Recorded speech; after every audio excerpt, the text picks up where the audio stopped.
Hello and welcome to Conversations in Close Protection with your hosts Chuck Randall and Chris Story. Our goal is to engage the greater protection community, inspire innovative thought, and as always, continue the conversation around all things close protection. This is Conversations in Close Protection, February Shop Talk. I'm Chuck Randolph, and across the digital divide is the furtive Mr. Chris Story. Good morning, sir. Good morning.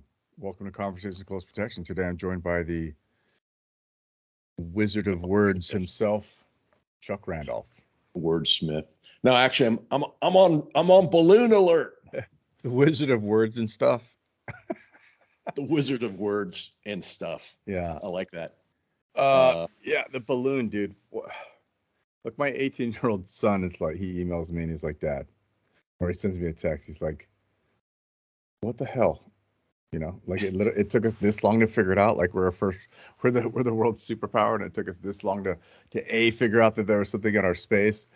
B, it's a spy.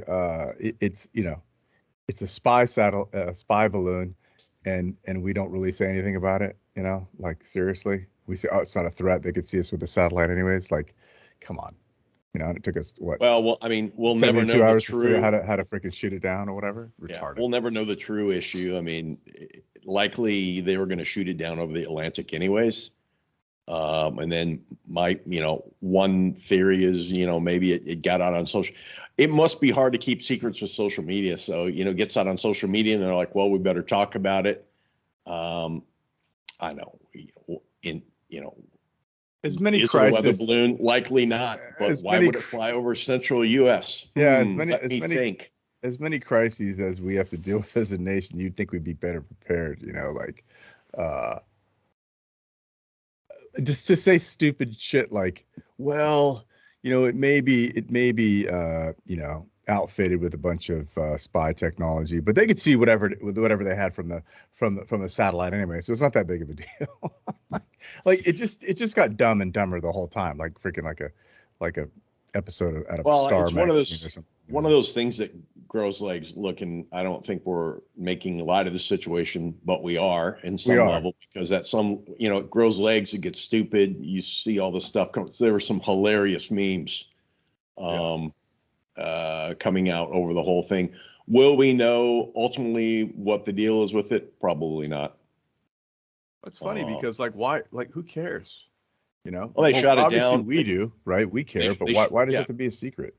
It was shot down over, I think, Atlantic in like 47 feet of water, which is still considered shallow. So I think the Navy's on its way right now, if it's not over there, to recover it. Likely by the time the pod posts, they will have figured it out. Who knows what will be said about it? I still think we'll never know fully what's around it, but I think it doesn't take a Cold War analyst to make some theories about possibly what it was looking at and why. I didn't even take a GED, but anyways, ridiculous. It's embarrassing. That's what it is. It's embarrassing, right? I mean, like, the fact that it came out on social first, it's like, the reason it's embarrassing is because somebody go with the theory is that exactly, like damn it, Story, I told you. Yeah, exactly. Nothing to see here, folks. I will be fine. Like we just said it's a UFO. Whatever. Would have been no one would have batted an eye. Like, okay, another one. Yeah. Anyways, in other news.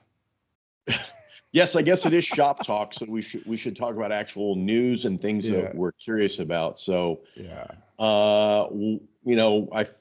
we've got a random bits of news, although there's never a lack of things to talk about. I'd say first up, maybe this, you saw that Keanu Reeves was able to get a restraining order from a stalker that claimed to be his relative. Yeah, that's interesting, because first off, Keanu Reeves, like the nicest guy, or considered the nicest guy in Hollywood. That part's very, very interesting, and the fact that somebody's going to be like, "Hey, bro, we're related," which I guess which probably happens all the time. daddy. But it just goes to show you that being nice, whatever your profile is, whatever your accessibility is, there are people out there who will align with you, whatever it is, and connect with you and do all of those things.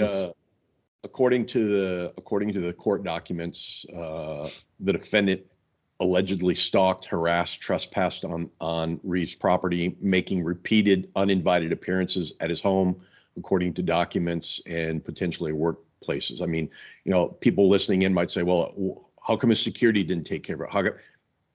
Maybe he doesn't have full-time security. Many actors have portal to portal or point to point. And as a result, they don't have full-time security. They may not have a residential team. I don't know what Keanu's current situation is. He could call Chris or I and we'll sort it out for him. But I think likely, this is just somebody that's been watching him for a long time. I think according to the documents, there is at least 6 unwanted appearances at his home between November of last year and January. Yeah, pretty crazy. Like escalating behaviors, like no, this is the deal. No, apparently the guys had some breaking and entering before. Possession, just larceny. Interesting. Yeah, he's got a lot going on. Clearly, there's I don't know this individual. I don't know his background. Clearly I'm going to go on a limb and say there's likely some mental health issues going on in his role that he assumes that Keanu Reeves is one of his relatives. But again, Chris, these are types of things that you see all the time. I've dealt with all the time. I'm sure you have as well, where you get, people that for whatever reason, they believe that the TV is talking to them, or they believe that, the principal or your principal or someone you're protecting is indeed a relative, a lover, a long lost brother, or, somebody that owes them money. Right. Well, I think so. I think it's interesting is that, as we look at these things, and this is what we deal with a lot, is just, people will, as will shotgun these letters out or emails out to anybody asking for anything and support and help. And sometimes people quietly do help, right? That's one thing, to, solicit support. But then there's the other piece where people are like, hey, we're connected, or I love you, or, you should see me, or whatever the case is. And it's that kind of that next step. And that's one thing to have that, via email or text or whatever the case is, but to have somebody showing up, that's definitely next level, and showing up multiple times. It's kind of a big deal. Yeah. An organization that I supported they had an issue where an individual was faxing orders in every day to the organization, giving instructions. And in this individual's mind, they were an executive at the organization. And every morning there would be faxes coming in saying, hey, today I want you to move the company headquarters. I want you to do this. I need you to deploy or to put money into a certain accounts. And when you think about these things, you think about threat management and how you manage, stalkers and persons of interest or groups of interest. Not everything requires a hammer. It does require some thinking, and sometimes it does require a little bit of a plan to say, what are we going to do to manage this individual, either manage them out or manage them into some help. Do we engage their family? What do we think? Right. And I think that's the piece. That's our approach, right? But if we look at the receiver, I won't necessarily say victim, but if we look at the receiver, what impact does it have on them and their ability to perform, their ability to do what they do? What does that look like? And this is one of those things, as a security consultant, there's a difference between security consulting and being a protector. A protector wants to be in place and protect the whole time. A consultant wants to get in, help you solve the problem so that you can get back to your life. And if that is assigning a full-time protector or making that recommendation, that is, that's one of the options, right? But as a consultant, you really want to make the problem go away, or at least manage it to where the person can resume their normal life and operations, right? So it just makes it interesting as I think about the difference in how you might approach it as a protector. Hey, you need full-time security, you need this, you need that, you need the other thing based on your profile, right? And this is going to all help you, maintain peace of mind, right? But Yeah. that might not necessarily be the case. So interesting. Well, it's a good point on consulting too. Like, we're going to come in and we're going to, tell you need all these things. One, I may not be able to afford it. Two, I may not want that footprint on my life or my family's life for whatever reason. So a lot of times you do need to have a look at things that are measured. And I like that idea of like, I need to understand where the victim or the principal fits into this this equation as well in terms of acceptable risk, and other things, because there are ways. I mean, consulting is, in my mind, is not a binary issue. It's not a 1 or a 0. There is a bit of an art to doing a good risk assessment and then following consulting work to create some pathways for success, right, or mitigation. Right, and that's really what it is. Yeah. So how do you find it success? And in most instances, that success is mitigation, right? I.e., managing the problems, so it has the least amount of impact on your principal, your customer, client. Something else on this when I just occurred to me as we're talking about this is, you're right. I mean, protectors, the job of the protector, they want, they're the body person at the very base. They're planning for a protective scenario, if you will. Planning, threat management becomes part of it. And just a word of those that are out there maybe listening in that are, I've been a protector for a while. I need to expand. I want to be that consultant, or I'm getting into protection. Make sure that you're studying things like the exceptional case from the Secret Service. Make sure you're looking and reading and studying things about threat management, because threat management is an art in and of itself. And while it's tangential to the protection work, they're not always mutually exclusive, if you get what I'm saying. Right. Yeah, of course. I mean, that's really what the idea about that is, or the concept is that, like, I think when you kind of led into it, right, is that, well, if your response is always a hammer and you see everything as a nail, then you might miss the mark as to what really is required. And we see it all the time, right? I mean, we see it on LinkedIn where there's been an issue or there's been an incident, and protectors assume that, why doesn't that person have security? They should have security. If I was there, blah, blah, blah. And we have to look at it from a broader lens to understand the principal gets a vote, right? I mean, absolutely. That's one of the biggest pieces that we all face, is that, well, that sounds great, but I don't want to do that, or I don't want to afford that. And it probably sounds, and that's, we saw this over COVID, right? Is that the residential detail increased significantly, but most people had a 1-year minimum before they would move, the providers, because it sounds like a great idea until you have to write the first check, And so I think that's a big deal. That's a significant commitment, putting somebody in place 24/7. Well, think about it. I mean, we've talked about that before. The actual cost of 24/7 protection. Yep. You're right. And you hear that a lot, like, dude, why don't you just get a BG all the time? I can do it. I mean, 24/7, if there's 3 people on station, that likely means 9 people on task, potentially 12 people to cover 24-hour shifts. And, I guess our point is, like, it's just not as easy as it sounds, maybe. Well, it's definitely not as, yeah. The monetary attachment to it is significant, Yeah. That's the biggest piece. And it sounds like a great idea, but you're rich. Cool. But I don't want to spend my money on that. And I don't see the problem the same lens that you do, Yeah. So it's very, very interesting. Yeah. And something to watch. I like that, clearly, like, LAPD threat management unit is, top of the pops on that one. They've been around a long time. They understand that they have They are, LA is a magnet for POI, stalkers, other things. So they're very good at what they do. And they are the ones I think that encouraged Reeves to get the TRO. So we'll continue to watch this, and sadly, it's not something, this isn't something you don't see all the time. It's just, we love John Wick, and we're glad that he's taking steps to secure himself when he's not out fighting assassins.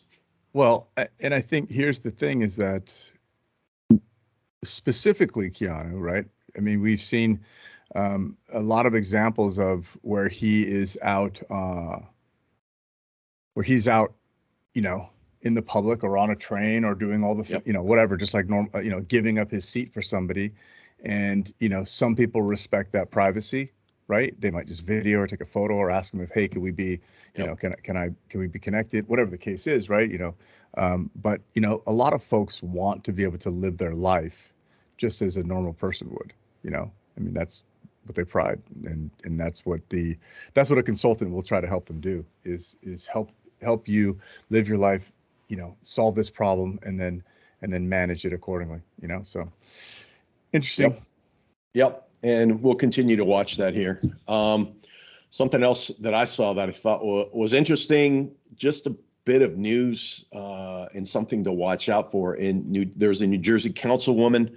Her name was Eunice Dwumfor, and she was fatally shot outside of her home. I think it was on the 1st. And she was gunned down in her car, assassinated. They don't know why. There is no motive that we know of, but it's pretty brazen hit. And I look at these things, and you see this kind of leaking a little bit. When I say leaking, I'm seeing a little bit more of this in the news. Maybe it's the algorithm that puts it in front of me. Maybe it's the fact that, because of conversations in close protection. But, we've talked about this before. I think last year and during COVID, the rise of threats against local politicians and what the significance of that means. And, she, 30 years old, found dead, multiple gunshot wounds after her white Nissan SUV crashed into a complex, and car was hit with 12 shots while it was traveling downtown. And if you go out on the article, you can see the exact locations and all. But I think our point here is, like, again, it's just highlighting the issues that go all the way down to local politicians. I think before, Chris, we had talked about the rise in threats against PTA members and PTA officials. Right. So, school board members. Yeah. And I think so. It's unknown if it was targeted, right? So the idea is, right. I mean, it could have been, random. It didn't have anything to do with her position. I feel like per se. My gut tells me, I could be wrong, but my gut tells me it was targeted. She was a Republican councilwoman. She was also a preacher for a Nigerian-based church group, and according to police, appeared to be the intended target.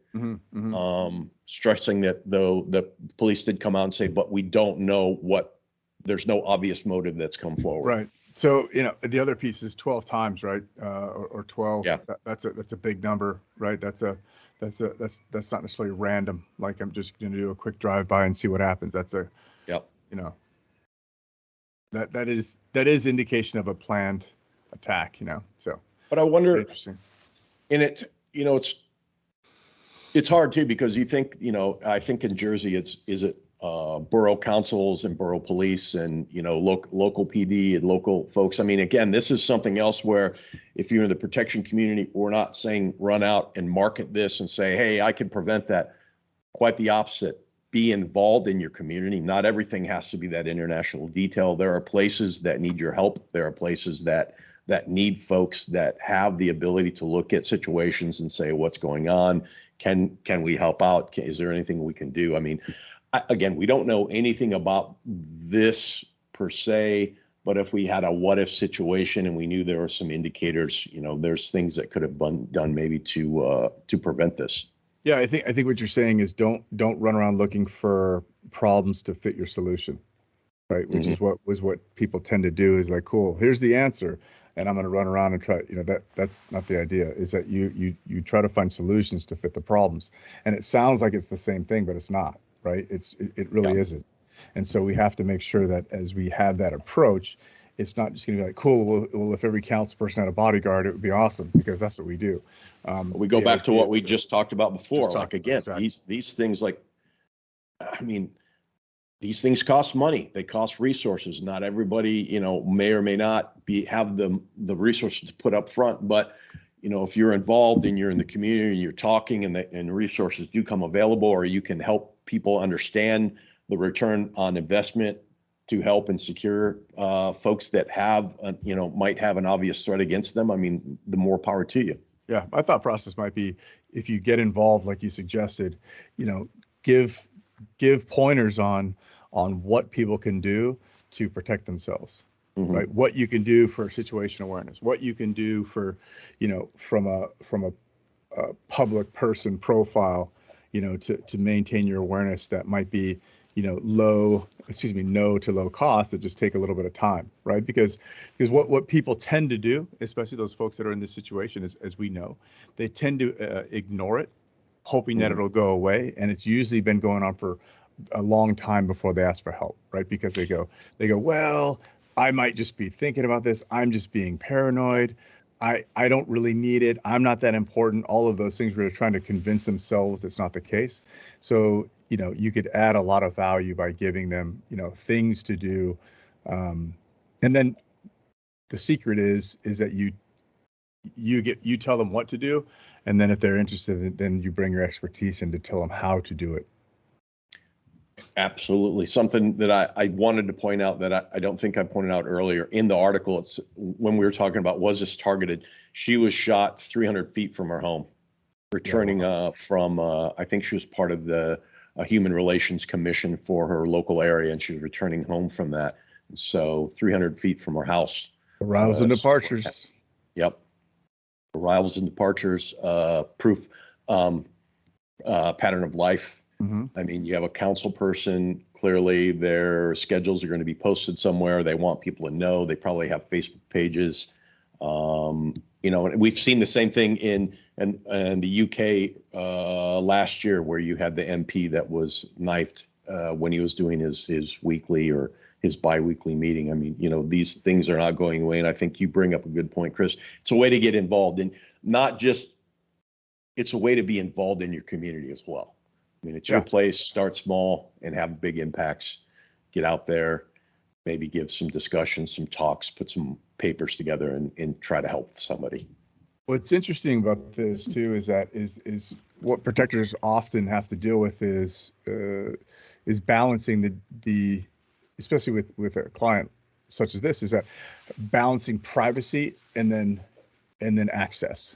Right, because as a councilwoman, you need to, obviously you need a lot of access. People need to be able to access you, but you also want to maintain a certain level of privacy as well, right? So maintaining, helping your client maintain that balance it becomes a significant undertaking, and it can add a lot of value. Yep. So another one, I'm curious to kind of watch this. I want to see if indeed we get anything from the local police on this in terms of an ultimate, what was it? What happened? Was it targeted? Why? Actually, Councilwoman 214 has a LinkedIn page and, is a Scrum Master, and, I don't know, just, it's sad to see this, and preventable, maybe not, again, we don't know, but I think there's some lessons to be learned from this. Another interesting thing is that if you look at her age, right? Like 30. So essentially a millennial, right? And would be of the thought process or has grown up, essentially with tech in her hand the whole time. And so her approach to this life is very, hey, look, well, I don't have anything to hide. This is what I'm going to do. This is how I execute. This is, it's all about social and very, very, easy to access digitally. And, what do I have to, what is it? Is that from an open society, I don't have anything to hide. Right. So I don't have anything. Right. I don't care who looks at what I want or at what I put out there. But the thing is that, the opposite side of that is that what if I just don't want to share? I don't have anything to hide, but I don't want anything, I don't have anything to share. See, and I think the nuance in there is like, I don't have anything to hide, but I need to obfuscate some things for my safety. And I purposely using the word hide. You tell someone like, I don't have anything to hide. What are you hiding? What do you know, is there something you, as opposed to like, I need to obfuscate some, in my mind, like I need to obfuscate this because I need to protect my family. I do need to have a modicum of a private life. Right. And, you know, again, I think that's a really good kind of additional point on this, Chris, is like, you know, you grow up in the world where I'm used to being online out there anywhere. And again, we don't know anything about the situation. We're not disparaging anyone affected by this tragic event, but, you know, the understanding, I think sometimes that like everybody likes me, I'm fine. That it's probably untrue. Yeah. I mean, everybody likes Keanu Reeves, and there's a guy that's, you know, doesn't necessarily dislike him, but is attached to him in an unhealthy way, unpositive manner, or a not so positive manner. Same thing with the councilwoman. What happened, and what were the events, and how did she become time, place predictable? All those things I think are worth following this case. Yeah, I agree. Let's see here. I saw this, and I know I immediately said, we definitely want to talk about this. I'm sure you saw it too. A couple people had sent this to me and said, hey, you guys should talk about this. And I got this from a CNN article. Run, hide, fight tactic in active shootings may be outdated, security experts say. Mm-hmm. Can I just say it? No shit. Go on. I'm interested to hear what you have to say.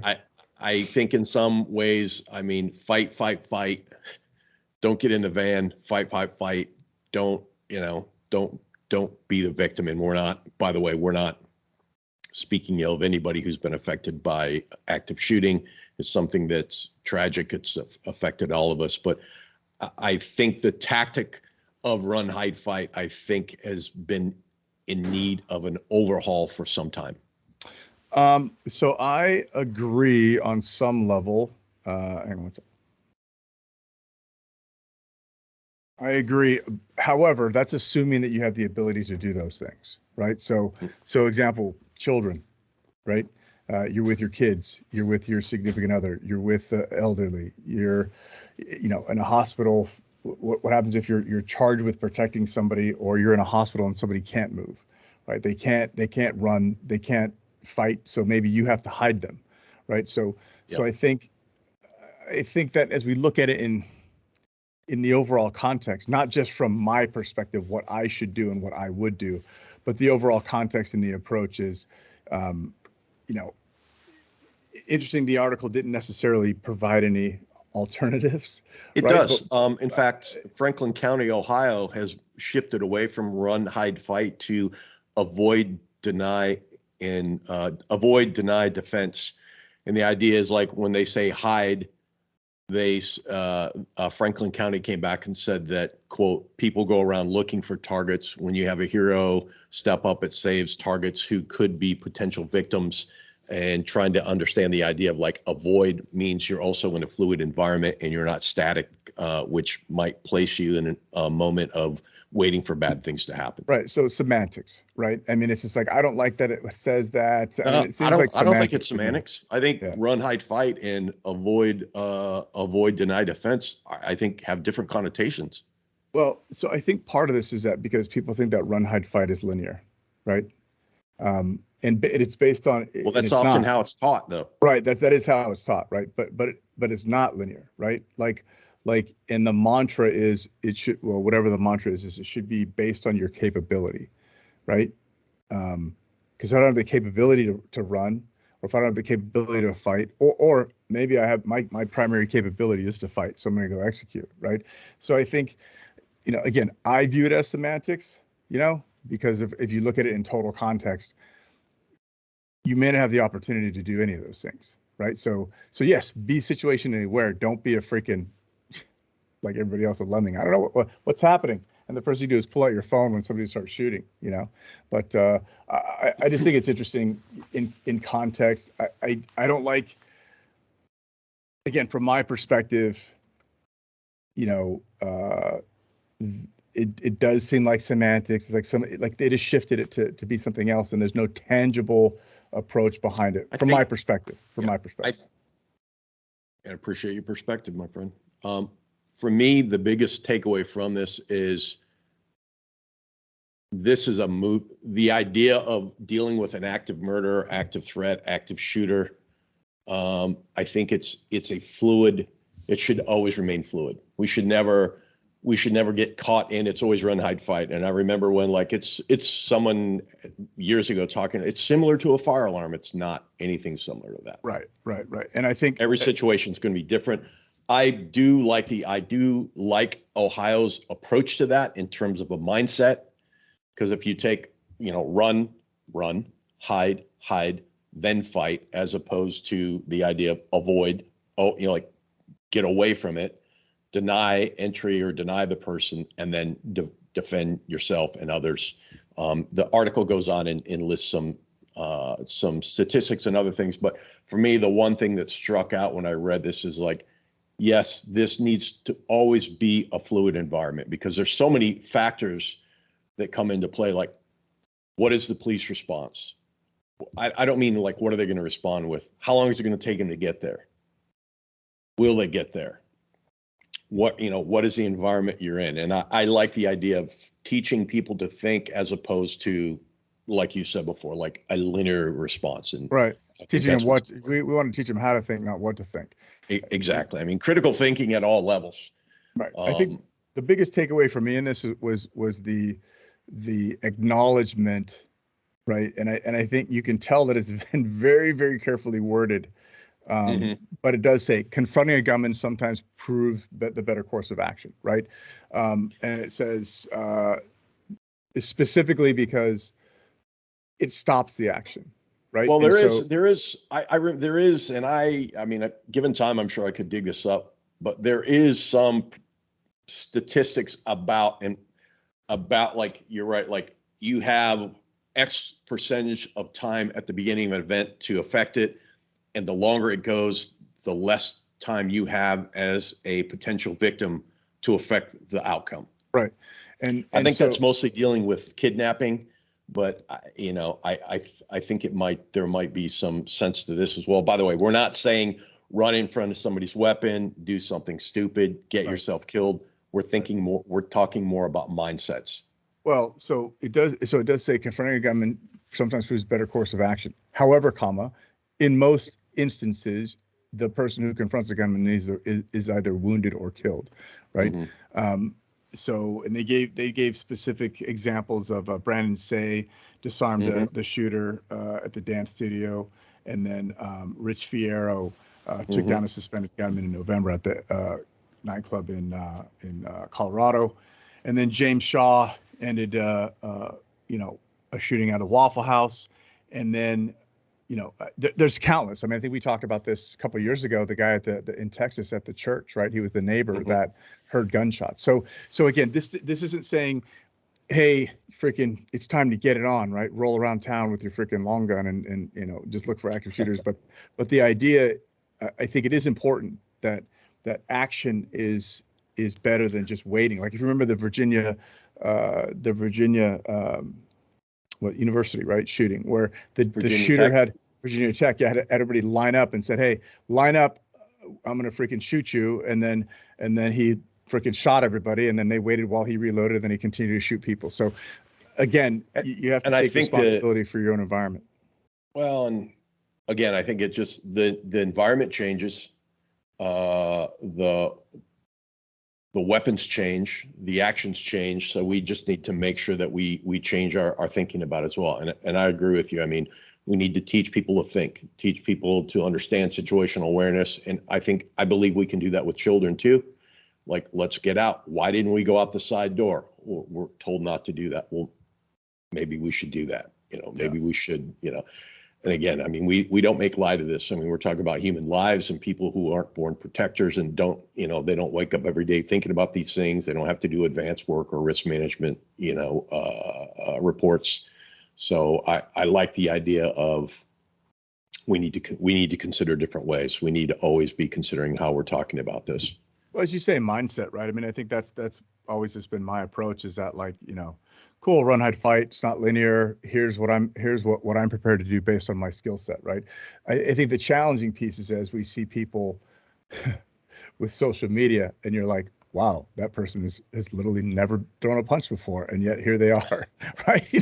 So again, the idea is that, just because you think you're John Wick, maybe the better option for you is to get off the X. Choose wisely. What do we know? Exactly. Yeah, what do we know as bodyguards? Get off the X. Yeah, don't be where the action is.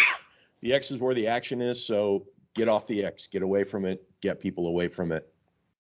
Talk to your family. Talk to your kids. Let's get everybody in the mindset of survival and awareness, and I think maybe we'll be a much better place. Yeah.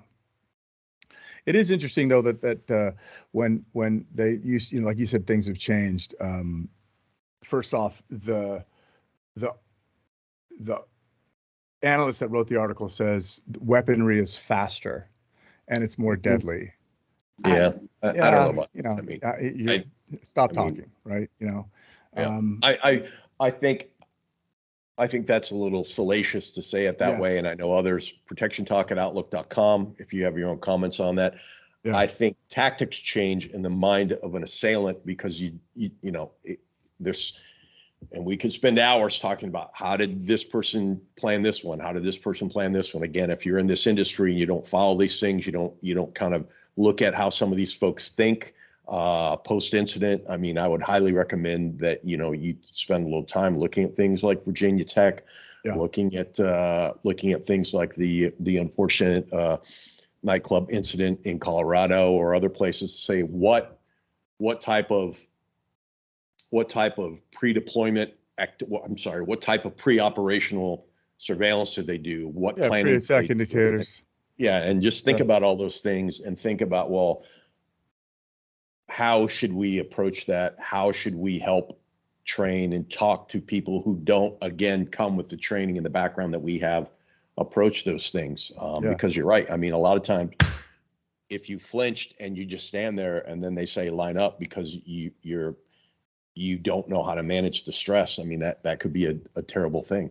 Yeah, and I think the other piece is that because they wrote it like that, and if you look at the author, which I appreciate trying to advance TTPs and thought processes, right?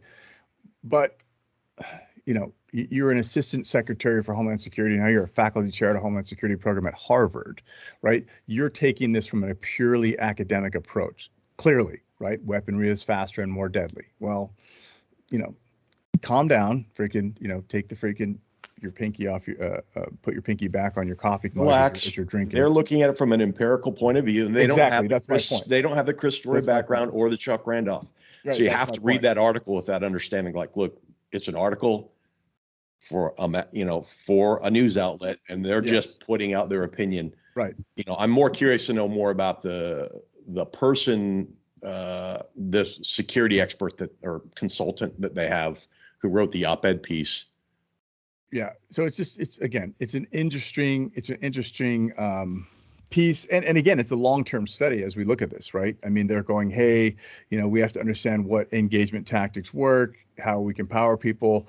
The other piece is that, again, that is very important for us to understand is that, law enforcement is not going to be there. Like you talked about before, it might take them a long time to get there. So what do you do in the interim?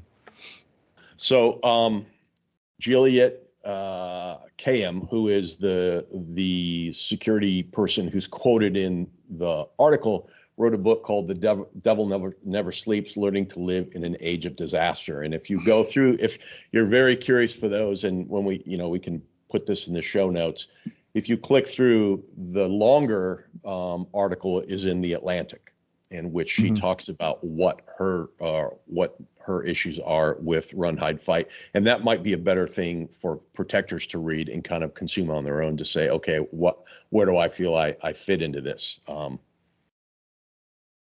So as opposed to the CNN article, which is on top of this article, and CNN's probably obviously going to get more hits and more play. Yeah, everybody wants to read the Cliff Notes. And I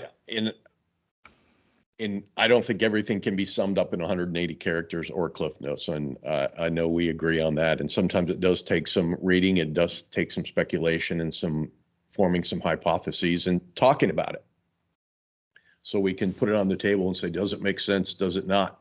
Because sometimes what sounds good in your head, and then this is, I think very important when you're doing risk and operational planning. Like, this sounds great. And then when you put it on the table, like, Chris, this is what I think we're going to do. It sounds great. And you're like, yeah, but did you know this, or did you think about this? And having that constructively disruptive layer on something that says, cool, that's like basic red teaming on my op plan to make sure that it holds water. Same thing with this too. Like, I'm going to go do this training thing, run it by somebody, get some constructively disruptive conversation around it. Yes. What he said. Did you see, kind of moving forward, did you see this 26-year-old who was arrested for allegedly throwing Molotov cocktails at a New Jersey synagogue? We're seeing a little bit more of violent issues towards synagogues and Jewish community centers. This one was interesting because he's accused of trying to firebomb the doors of the temple. Yeah. So interestingly, we follow a lot of, we have clients that are, manage a bunch of synagogues, et cetera, and provide security for those. So we tend to keep abreast of all of these things, right? So it's interesting that just people, how some people just get it in their heads that, like, cool, here's what we're gonna do, right? Root of all evil, whatever the case is, and they decide to do dumb things and win stupid prizes, Well, unfortunately for him, but fortunately for everyone else, this individual, Nicholas Maladrados, was caught on surveillance camera. You see him lighting the wick. You see him walking up with a Molotov cocktail. I wonder sometimes, like, what were these people thinking? Like, just like, this is what I'm going to do. I have it in my head, and I'm going to go after it, and I'm going to commit the act. I think, he serves probably a minimum of 5 years, maximum of 20 years in prison over this. Yeah. Yeah. Like you said, luckily, there was nobody was injured. And then the other lucky piece is that, well, they found gasoline, wicks, lighters in his home, as well as a map of a 10-mile radius of potential targets, which is also scary. I mean, come on. That's my favorite, is that, like, we at his house, like, that's a week's worth of shooting. Like, what are you talking about, right? Like, we found wicks and gasoline and lighters. Yeah, I guess if you were looking in my garage, you'd probably find that too. Like, yeah, but are they going to find a map of a 10-mile radius with potential targets? That's the point. Your answer to that should be no. Right? Exactly. They will not. But that's the point. It's just freaking hilarious, dude. That's all I got to say. Well, Jesus. I think, because you monitor these kinds of things, I mean, are we seeing a bit of a rise in these things, or are we just seeing more reporting? Well, I think so. I think it's a little bit of both, right? This almost goes back to the acts too, is that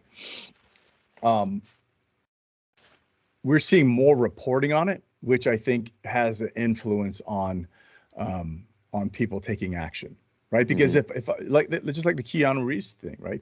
If I'm aligned with that, if I'm associated with that, if I think the same way, I might be enjoined to take action, because I can live in my social media bubble that tells me that all of these things are happening, right? If I follow, synagogues or Israelis or Jews or whatever the case is, that becomes my bubble, and I can get the bad or the good, and then I could just, it could just wind me up, and that's what I thought about was interesting about the other article was about the active shooter piece, is that they didn't talk about the shooters, which is good, right? I think we finally learned, don't talk about the shooter. They talk about the folks that disrupted it, which is important as well, because the one thing that they didn't say in there is that much more information is out there about how these TTPs are executed. So again, I think it's both. I think it's the social media, the ease of access, the ease of information, and the lack of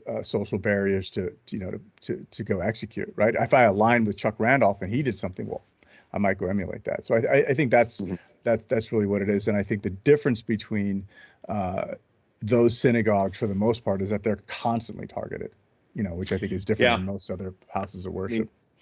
And I think, houses of worship, and that's an interesting security conundrum in and of itself, because at one level you have a place that's open to all.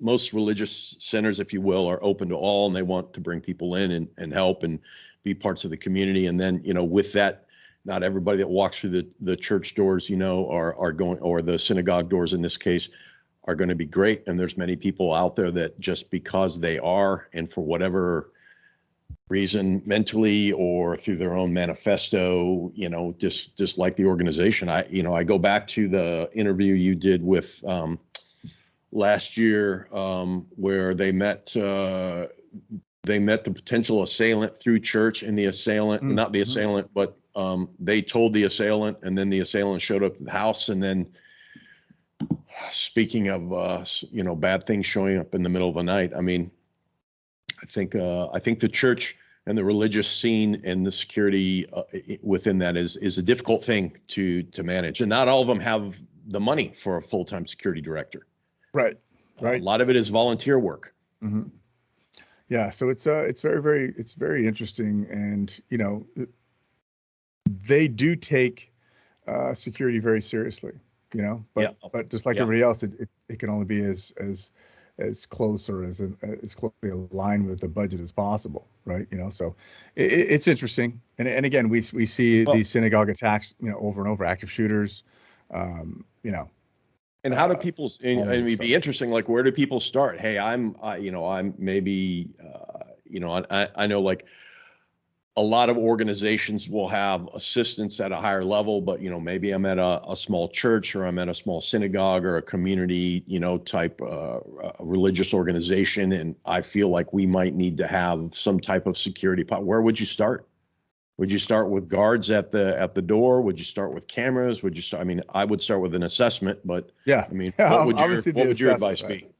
I think the assessment, number one, that gives you, your start point, right? It depends on, like we talk about it from an event, essentially from a security perspective, right? House of worship is a high risk event that happens multiple times a day. Right. And it's even more challenging because most houses of worship have to have that balance of, hey, give us your weak, your wretched, your poor, your your crazies, and then have security at the same time.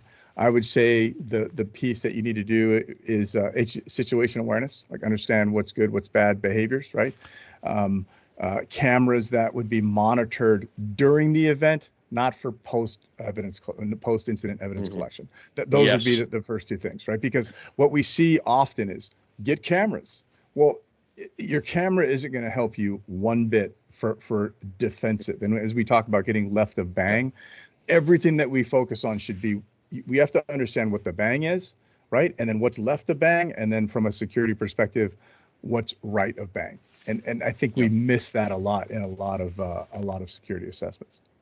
Well, and I think I go back to several seasons ago when we had Flannery on talking about houses of worship and, what are some of the first things you need. I think a lot of people would say we need cameras so we can see what's happening at night. But I also think, like, we need an assessment of the church. Or the organization. I'll say church here. We need assessment of the church. We need to maybe figure out who we have in the church, or who we have in the population of the organization that we can call on. We need to understand what our resources are in the community, and develop an actual security plan. Do we have people that would be persons of interest? Do we, how would we manage that? Who would, it's really, it is putting together an organizational security plan. I mean, it's the same thing you might do for a corporation, a large organization. It's just you don't have you have very limited resources. So The other part I would look at is look at the organization's website and figure out Mhm. what you post and what you don't post, and figure out what you can glean from everything, right? Yeah. From everything that is posted, because those things are, it's challenging. It's that hey, we got to be open, you have to have access, but where do we maintain our privacy? And I think one of those things is that, especially from my perspective, what the next step is, well, I definitely know where I can find you at work, right? And I Yep. know exact times you're going to be there based on how you post. I would make sure that they couldn't find me at home, and that way you Well, can relegate everything to that one area, and you can control that area yeah. a lot better. Well, those are all good points. And, and again, I think if you're in the community, you're in the protection community, and you're looking for ways to be involved and to hone your skills and to get involved. I mean, you look, start local. I Yep. don't think, Chris, and I think it's probably a no-brainer that I don't think these types of incidents are going to get less. No. I mean, we continue to be in a bifurcated world where everything is existential. So I think you're going to see more and more people. Well, I don't know that it's going to be on a massive rise. I don't think it's going to go away anytime soon. Or I don't think it's going to lessen. Yeah, I agree. I don't think it's going to be suddenly it's going to be, all synagogues all the time, but I do think that it will continue, and it just needs to be, looked at and approached a way that it's going to continue, and that how do we mitigate this? Yeah, Good absolutely. talk. No, we got Get some lots of stuff magic going on happening. today. Yeah. Did you see this text about Alex Jones saying that he was spying on his wife? Yeah. That was released by who released that? Was it the Southern Poverty Law Center or?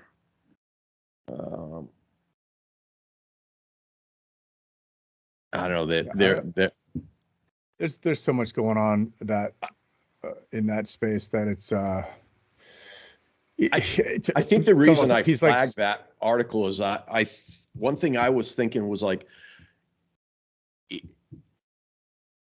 if you're a security provider and you're part of that team and you're asked to do something like that, I mean, in my mind, those are decision points. I mean, I was thinking about eBay and other things where you get in an inferred thing where you think, well, that's me, I got to do it. Right. I'm going to go take care of this. Yeah, I think, eBay. Yeah. So I think that it's not a slippery slope. It's it's interesting because like cheating is one thing, right? And we hear about this a lot with high net worth or whatever. It's like center, whatever, right? Like, what do I need to protect? And that's part of reputation. And so how where do you draw the line? What does that look like? I think as long as we're not doing things that are active like eBay or trying to develop situations, right, rather than letting the situation develop, which are two different things. Who is your protectee, right? And what are you protecting them from? Like we've heard about protectors who had husband-wife principles, right? And the attacker. I'll think about the Johnny Depp trial. Exactly, the attacker was the spouse, right? So do you go? You have to do your job. So I think the challenging piece becomes where you try to, as long as you're protecting, cool, right? When you try to, offensively problem solve is where you kind of get yourself in trouble, Yeah, I mean, also I think freaking Alex Jones is like, Trump in that if he just stopped talking, like probably a lot of his problems would go away, Well, yeah, I'm sure his security team would love for him to stop tweeting and talking. I think the other thing that pointed out in this, and you look at these things, and I totally agree. Like when you start getting husband and wives, and at this level, it's gonna get dirty and it's gonna get dark quick. And I think you have to understand, like, where do we fit into this, and at what point do we walk away and not entrench ourselves? We are not our principals.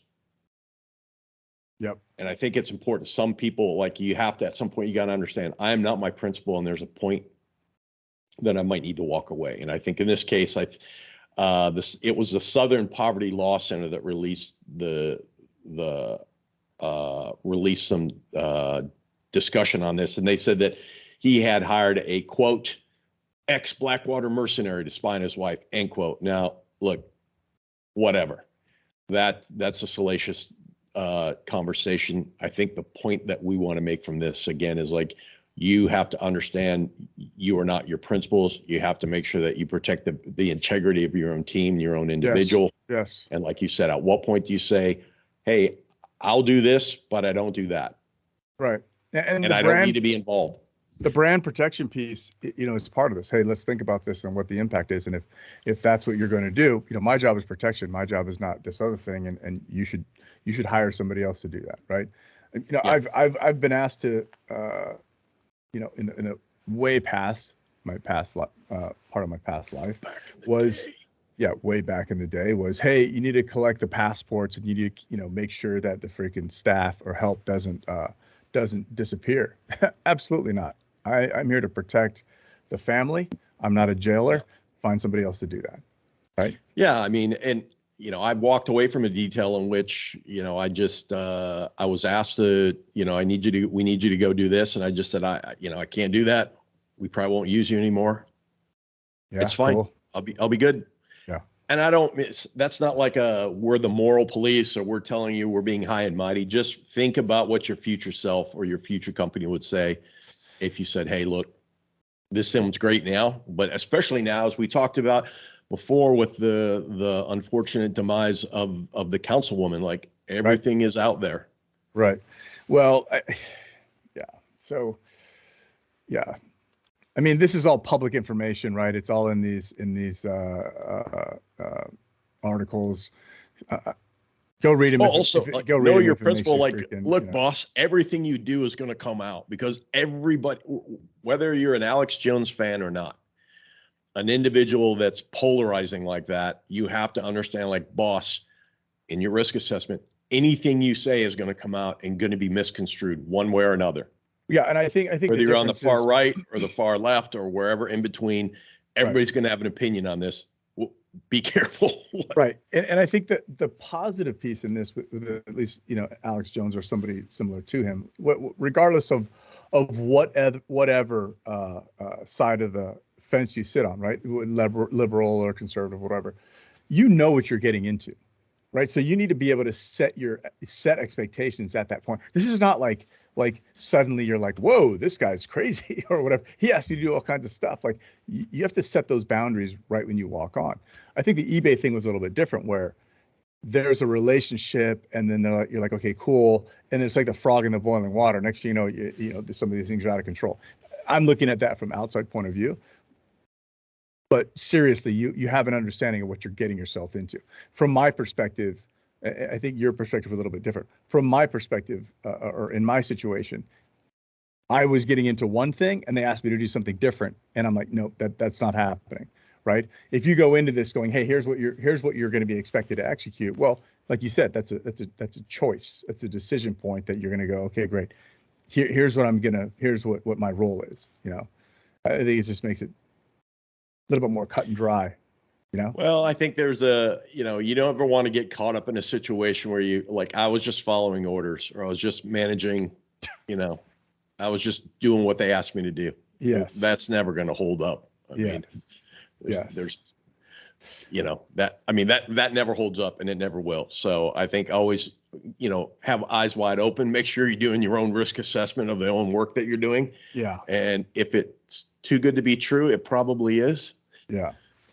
Well, I think the other thing is that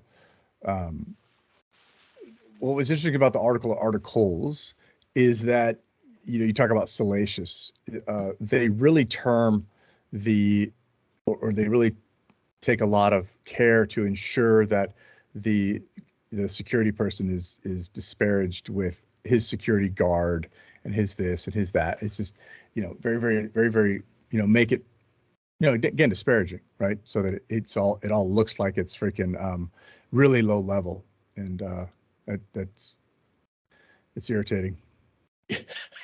I'm just saying. Yeah. Anyways, moving on. Buyer beware and seller beware, I guess. There it is. Do your risk assessments. Yeah. Speaking of risks and threats, I found an interesting article that we definitely won't go through the whole thing. That would take an entire pod just to do this, but it's from the Homeland Security. It's from Homeland Security Today. We'll post it, and it's risk and threats for 2023. The nation's Homeland Security leaders speak out.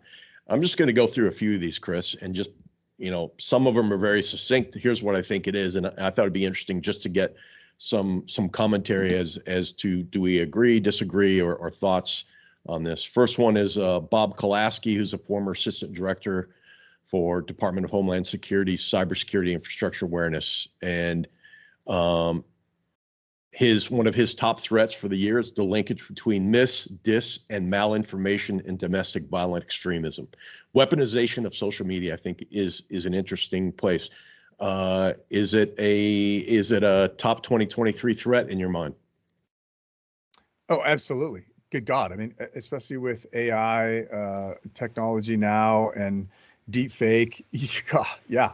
I mean, dance monkey dance, right? You could just pull the strings from anywhere on the planet, and yeah, it's a significant risk. I mean, and you think about many of the things we've been talking about here, that the thing that we just talked about with Alex Jones, or the synagogue, or the councilwoman's demise, or even Keanu Reeves. Any of those things can be weaponized and used as a call for action. Yeah, intended or unintended. Well, and I think that the challenging piece is that we have this. When you say, hey, like, I think we've felt over the last couple of years where, like, tangibly felt that the nation was at a tinderbox, right? So so when you use disinformation and support it with AI and video and all of these things, and deep fake video, that might just be the match that somebody throws from Nairobi onto the fire, and suddenly Russia. Exactly, and we're freaking suddenly everybody's at each other's throats for something that never happened, and I think that's a significant threat at scale. Information operations, basic level stuff. I mean, cognizant weaponization of that space. Absolutely. Yeah, I agree.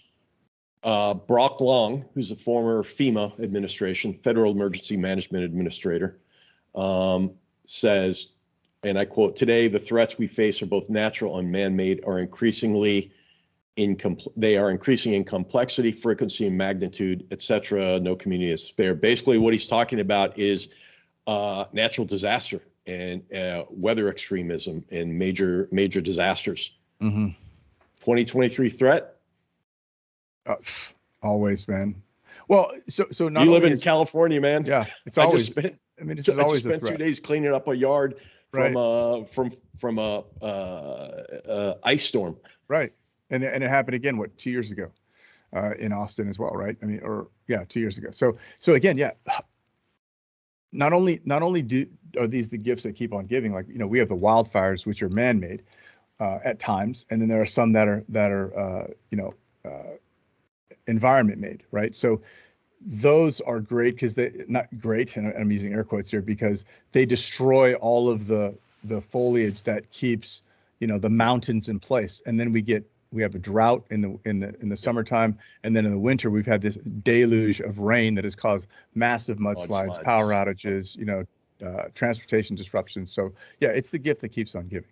Yeah, when I was still in the Guard and the Reserves, we had the Oso mudslide that we had to respond to, and that's it's a real deal. He goes on to say it's essentially. He also talks about man-made incidents like catastrophic cyber, other things, basically the response of anything that's catastrophic. And I think that's an interesting nuance that he has in his conversation here, to include things like energy grids. We go back to our we've had several shows in the past few years about, the different being prepping versus being a prepper, and having that mindset of survival. And, I think this underscores some of that. I agree. Here's Lee Kerr, former assistant administrator for security operations and head of contracting activity, transportation security administrator, and he's at the Chertoff Group. Basically, Lee says the weaponization of critical infrastructure and he's talking about the physical attacks we've seen on the electric grid. He also includes cyber, but I think that's something that we're seeing. We talked about it last Shop Talk, and Yep. I think there's been an update to some of that attacks on substations. I do think that's a growing concern and a growing threat that we need to keep our eye on. Yeah, I think that it's interesting because this has been something that's happened it's been a risk for over 20 something years. I mean, matter of fact, if I'm not mistaken, the critical infrastructure was supposed to go to the Senate, I think on 9/12, right? But it never made it because of 9/11 in 2001. So right. So it's significant, and I think because the infrastructure is so weak and has not been managed or at least updated, and it's regional, right? There are certain weak points that people are targeting. Now, some people might know what those weak points are, or some people might just be randomly targeting them. Like, for example, I was gone for most of the month for a couple of months this year, and my electric bill has been so high, it's just ridiculous. Like, I feel like they're regaining everything from the lawsuit. Like, we had PG&E, right? And it's rampant around here. Everybody's like complaining on Nextdoor about their electricity bill, right? Which in some cases has tripled, some cases has quadrupled with no extra use, right? And so people are pissed and they want to freaking take it out on somebody. So I'll go for a quick drive, throw some shots at the transformer, I'll show them. So you might have those random thought processes, but you also have the targeted pieces as well, where I'm like, cool, I'm going to take down this whole fucking grid. Yeah, we could have a map in our garage of 10-mile radius. I could also just be pissed off and I can't take it anymore, and I'm going to go out and I'm going to shoot at something, and then as soon as I do it, go, what the hell? Yeah. But either way, I mean, these are issues. Right. Pete Gaynor, who goes on in this, he's a former administrator for FEMA and acting secretary of Department of Homeland Security. Now, most of these folks are now consultants now, just to be clear. Right. He says water security in America specifically. And he says, quote, "We don't think twice about turning on the faucet and having clean water pour out. We take that for granted. We'll wake up each day and have access to fresh, clean water. But the earth has growing water problems, et cetera, et cetera, et cetera." I actually think this is a deal. I don't know that it's the major deal for 2023, but I think water security and food security is something, and you've seen many analysts talk about this as well. Yeah. I remember, Chris, being in high school and writing a paper on this for a class. Really? Yeah. So I'm not concerned. I guess less focused on international water security than I am regionalized water security, right? Yeah. Because obviously California is a big player in this, and if you understand how all the water works, like Southern California freaking drains all of the water from like basically I think Arizona, Northern California, all these other areas, and a significant part of that is Central California with its agriculture, right? And then a lot of it is just people washing their cars.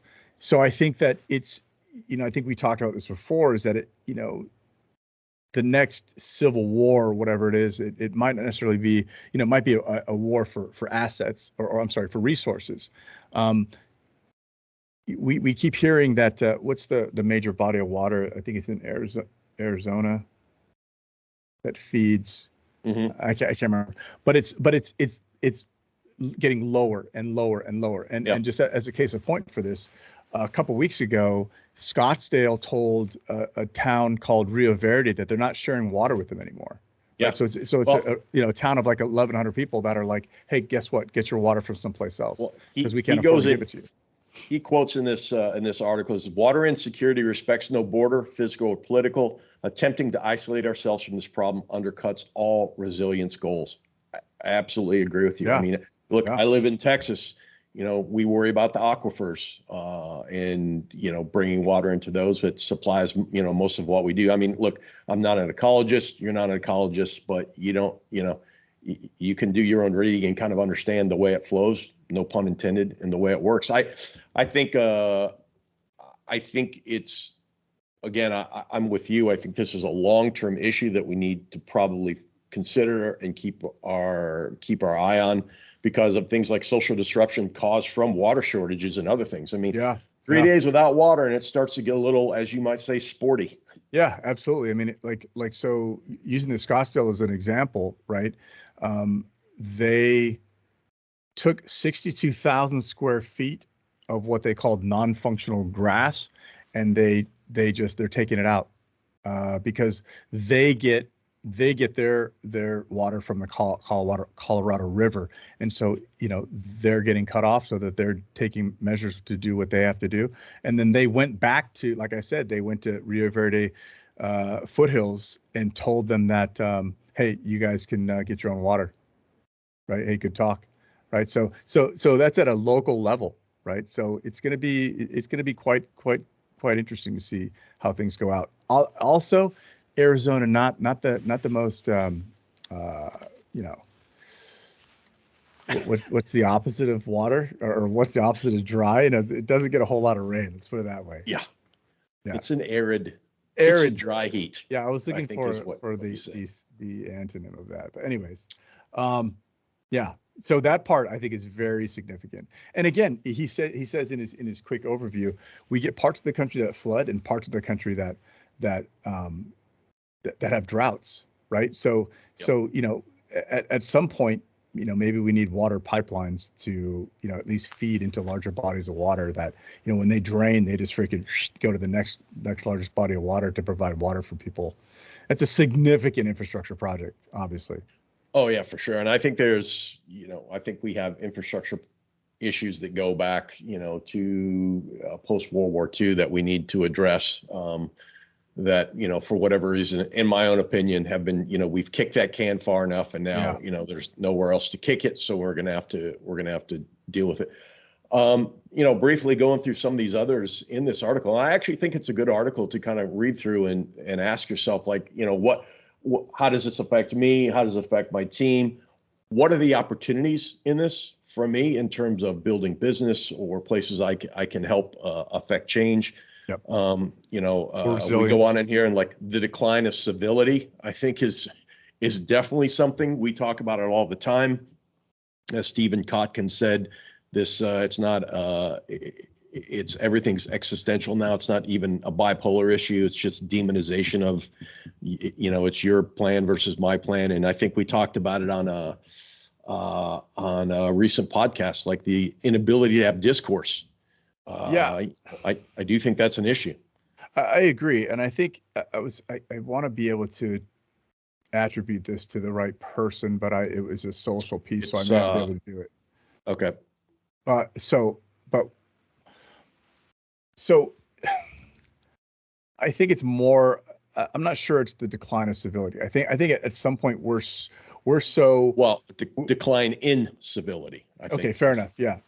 So because I think what happens is, so what somebody said, and I want to find the link, but he said, hey, we've gotten so soft to the point where we look at, if I disagree with you, I take that as a personal attack, right? Mm-hmm. And so we've gotten afraid to have, or not used to having differences of opinion and trying to work out what those differences are and then learn from them, right? So if I disagree with you and if I do it publicly, well, then I've attacked you, right? So we've gotten weary from that. It's kind of like we've gotten away from fighting, right, with just fists, and somebody just pulls out a gun, right? Again, so I think we've lost those arts of essentially escalation, and we don't need to look at everything as an attack. We need to go, hey, okay, that's a different and opposing point of view. What can I learn from that? Instead of saying, oh, fuck you, it's on, and then shooting you for, because I can't see anything else, right? And I think that is a significant challenge. And we see this pendulum from cancel culture. You don't think like I do, so you're out. There's just a lot going on there. And I think social media allows for a lot of those things to perpetuate. Yeah, I agree. And along that lines, I'm going to skip down ahead in the article. Antonio Villafana, who is the former CIO for the DHS Countering Weapons of Mass Destruction's CWMD office. A couple of things he says in his things for 2023 is, one is quantum computing. I agree with that. There are people that are recording the internet, and when quantum computing finally gets to the point to where it's useful, all those secrets that we had maybe locked up decades ago or even 5 years ago will suddenly be open, which will allow people to make a lot of assumptions. It will also allow for a lot of data points and pocket lint and all these other things to suddenly be connected and correlated. And he goes on and talks about the improvement of AI to autonomously detect and respond to cyber, which could be a good thing. Ransomware, I agree. That's not maybe something we as protectors consider, but we could be, or our organizations could be victim to ransomware. And that now suddenly brings us on a whole new level of we don't have access to our information. We don't have access to our protocols. We don't have access to all the things we do, but we still need to continue to do business until it gets resolved. Right. Yeah. What you said. I mean, I think the quantum computing piece is interesting. Because I don't know that we'll see that manifest in 2023. I don't think so at all. But I do think right. it's something that we should, like others we've talked about, it's something to keep your eye on. I think the scary thing is going to be the collision of quantum computing or the convergence of quantum computing and AI. That's when Skynet is freaking on. Well, I mean, I think, gosh, and I can't think of the book. I mean, I think we talked about it a few years ago, in which I said the greatest thing that we're going to see probably in the next 20 years is algorithmic warfare. Yeah. AI on AI. Yeah. And how that affects. I know somewhere in the article somebody mentioned drones as a big issue coming forward, and what we've learned, I think, is interesting for protectors. What we've seen in Ukraine with off-the-shelf drones, obviously that affects all of us. Sure, we can legislate it, we can prevent it, we can do a lot of things, but somebody's still going to get their hands on one, and the ability for them to drop something on the res or on the organization or on a car, I mean, it's kind of scary. Now, if you think about that in terms of quantum computing and AI. Yeah. And then that's it's just frightening. A complete dumpster fire. But Let's go back to obfuscating our location, shall we? Exactly. Look, I want to, if I was nefarious about this, right, I would grab, any one of a number of Disney drone programmers that program those freaking crazy, drone shows. And then I'd freaking bring them over to the Ukraine and freaking be like, look, have at it, chief. And here's my gasoline, my wicks, and my map with a 10-mile radius. Go forth and do great things, right? And what that person can do, you didn't have to even take them to the Ukraine. You just from the privacy of their own home, So yeah, it's freaking. There's a lot going on here, and it's freaking. It's not exciting. It'll be sporty for sure. And this is a rather lengthy article, and again, we'll post it. I do recommend people go and look at it. I would say just real quickly, some things that just in case you thought it wasn't going away, one associate professor discusses global terrorism, still a thing, folks. We may not hear about it anymore, but just because you don't hear about ISIS or Al Qaeda or Al-Shabaab, they're still there and they're still active, and they're, many are patient and waiting. So I was also another interesting thing that this professor put up was the growing issue with so-called private armies that are operating, not just the Wagner Group, but other places operating in places like Russia or Turkey and things. You know what I found interesting about that article, or that segment of the article is they talk about private armies, right? Mm-hmm. But and terrorism. Nowhere in here does it talk about the Mexican narco, wars. No, which I thought was interesting. Which is shocking, right? Because you talk about private armies, right? I mean, good God, man. I was just listening to Sean Ryan's podcast. I think it was from either this week or last, and he had this journalist that does a lot of reporting on the narcos in Mexico. It's freaking phenomenal. It's freaking crazy. I've got that queued up for today, actually, when I finished the yard work. But yeah, it's interesting. Although if you do go out on the article, that private army that he talks about links to an interesting an interesting article over at the Small Worlds Journal, which I'm a big fan of, and I know you are as well, for folks to read it. Domestic terror makes the list. Islamic violent extremism makes the list, and of course, this just isn't straight up U.S. And quite interesting discussion about Uzbeki immigrants and fatwas and other things. I mean, I don't know. This article is really lengthy. It's well worth your read through the whole thing. And to, again, ask, like, how does it affect me? What's interesting to this? And also, like, where would I be impacted both organizationally, places my company might do business, or if I'm looking for opportunities, where are opportunities and things that I can either start talking about, get in front of, or educate myself so that when opportunities, put themselves forward, I'm ready for it. Yeah. What comes to mind with this is that, just like, these annual reports, this is the strategic view. And like you said, we need to pare those strategic views down to go, okay, great.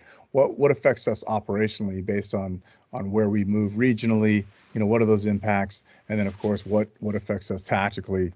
And then how do we have impact on that? What does it look like? Is being aware enough, or do I not get it because it's not within my 15-foot span of control? Well, I think it's a really good point, and kind of one of our goals for Shop Talk is always like, we're conversations in close protection, but clearly we talk about far more than just the straight tactical practitioner's point of view. We do try to bring some of these things forward, if nothing else, to incite conversations and discourse and get people to think. Like, when I read the news, there's the immediate effect that I have with me and my tribe. But then there's also the effect of, like, okay, how does this affect me in the business world, or places I work for, or people I work for? And also reading the news with an eye towards, are there opportunities in, what was it? I heard somebody at a conference last year say, never let a good incident go to waste in terms of hyperscaling your network or your opportunities. Right. Well, I would say that I think that hopefully we inspire conversation rather than incite it. But if we have to maybe incite both, it, that's fine. Right. Yeah. Well, I didn't want to say inspire. I think that's been copyrighted by Al Qaeda, so I don't want to get sued. Okay, that would be awesome. Actually, if we got sued, hey everybody, we just got sued by Al Qaeda. It's awesome. Yeah. So I think that there's just a lot to learn from it, and one of the things that we talked about, all these things are almost repeating, is we need to be able to, we have to learn from our adversaries, right? Like we learn from these things as well. And it's not just like, hey, here's what I have to protect against, but what was their attack cycle like? What did they do? How do you identify those early indicators so that you can avoid those risks? And I think that I think a lot of it approaches to this is important. Yeah, and when we, and again, I think about this last piece we just talked about as we think about wrapping up in terms of these risks and trends. And like, as you look at the news and you look at, like, here's my organization, here's where I fit, here's the things that I kind of focus on. Maybe it's religion, maybe it's threat management, maybe I just want to be, a good practitioner at my level.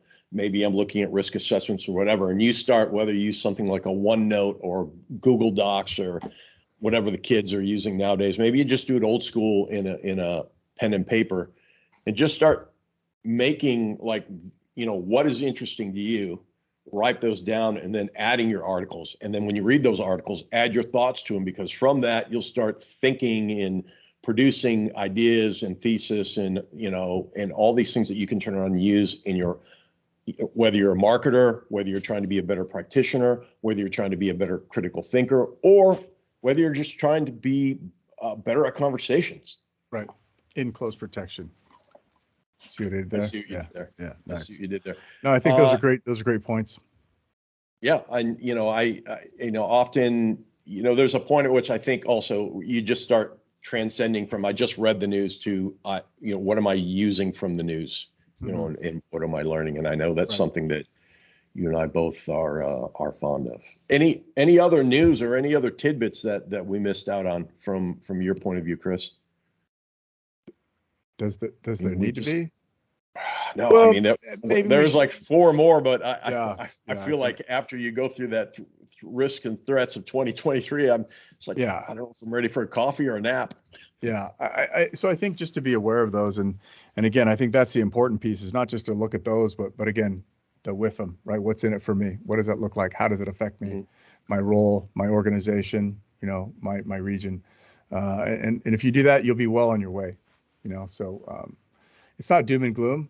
I mean, we've these things have been there for a while. I mean, it sounds freaking like it is, but 2023 sounds much like the issues of 2022, just so you know. Well, the other piece is post-COVID, although COVID is mentioned in the article. I just didn't want to say it. Right. Well, I think we're also leading into an election year, which is awesome too. Speaking of misinformation and disinformation. Exactly. So we got that going for us.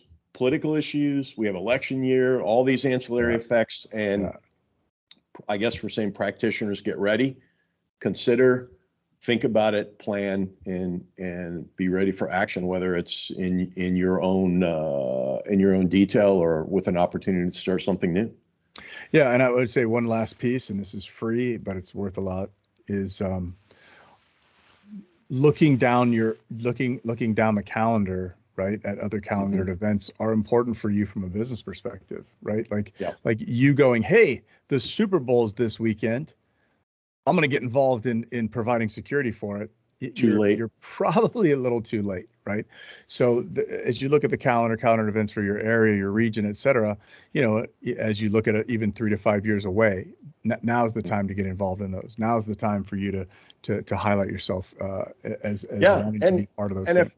And if you're just starting out, be aspirational. When we see aspirational,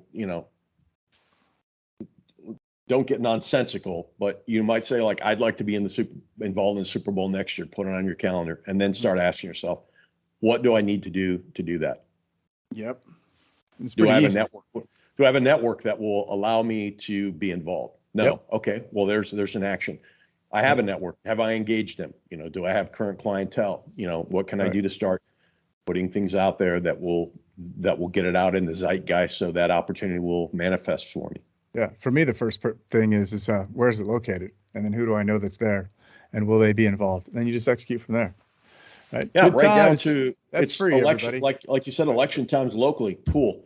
What do we know? Are there local politicians? Who's involved? And you can press pause in your own political belief and understand who's out there. What do we know about them? And then start putting things out, and then offer those services. Hey, I can provide protection as you drive around leading up to election or election day.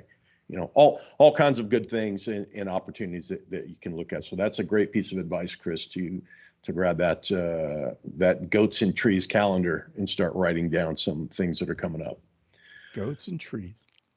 Awesome. Well, this has been the February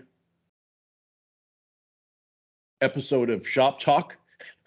This Conversations in Close Protection. My name is Chuck Randolph, and across the digital divide has been the furtive Mr. Chris Story. Wash your six, read your news, and keep your heads down. Did you say wash your six? That's probably a good idea too. Watch your six. Well, wash your six too, right? Wash your six, then wash your hands. Your six, and then you filthy you nasty savages. Yeah, exactly. We're still on the fence as to whether we're going to keep saying wash your hands, but I feel like we should maybe. People are brush your teeth.